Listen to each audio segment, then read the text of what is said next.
Godzilla, King of the Monsters is the best Godzilla in a long while, but it still has a lot of flaws. This film has more Godzilla action to make up for the lack of Godzilla fighting in the 2014 film, and it's obvious the creators wanted to please all the fans who were asking for more kaiju battles.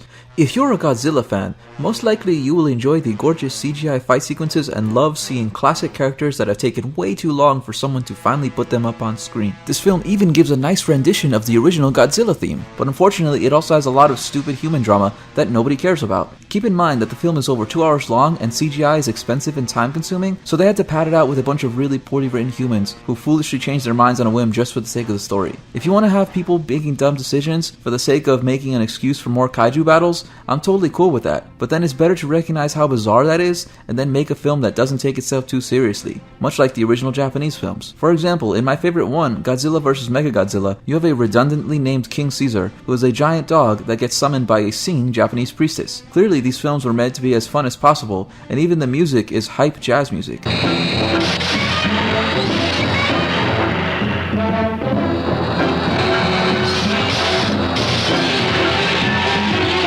The older Godzilla films reveled in their absurdity, but this film feels like it was trying to make a serious drama that just doesn't work because a lot of it is just humans explaining things to each other. There are so many drawn out scenes of people who are supposed to be experts looking all confused because it gives the main characters the opportunity to say something that makes everyone else react like, well, he's the main character, so I guess we should just listen to him. Oh, check it out, he's Japanese, so we should definitely listen to that guy. This creates a bunch of hollow characters who are just there as an excuse to explain things to the audience that should just be shown instead. For example, if two monsters are allies, showing them double teaming another monster is enough of an explanation without having to throw in an unnecessary verbal explanation topped off with a cringy joke. That's messed up. Because of this, a lot of the story revolving around the humans could be cut out, and probably should be. Damn right. The family drama occurring between the main characters is just not that compelling because it isn't well written. Characters radically change their minds and show up at certain places, seemingly just because it's more convenient for the story. Another thing that was nice about the older Godzilla films is that they would pull the camera out so you could see what was going on clearly. In this film, however, there are certain times when the camera is too close for too long. I don't know how to render CGI, but I'm guessing they use this technique along with darkness and bad weather in order to maybe make certain scenes a little easier to render as opposed to well-lit full-body shots of fighting. To be fair though, there were a lot of badass sequences, and this is certainly a step in the right direction, and thank God we've moved away from the completely bastardized 1998 film. Were there 5 years of production time's worth of badass sequences?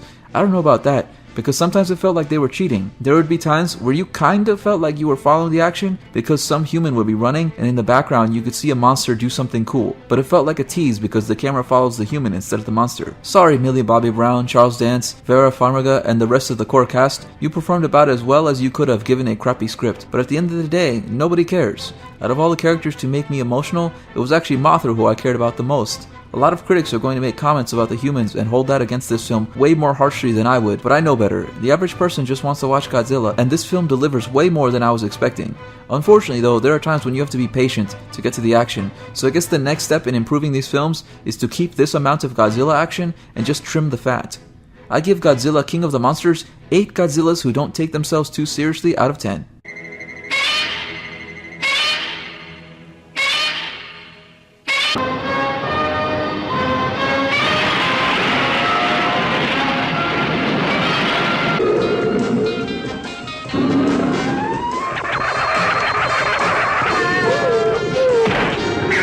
When I saw this film, I was sat next to a grown-ass, very fat man wearing a skin-tight Spider-Man suit, Luffy's straw hat straight out of One Piece, and with a couple of Godzilla figurines. I didn't take a picture, but I thought you would appreciate this very important information.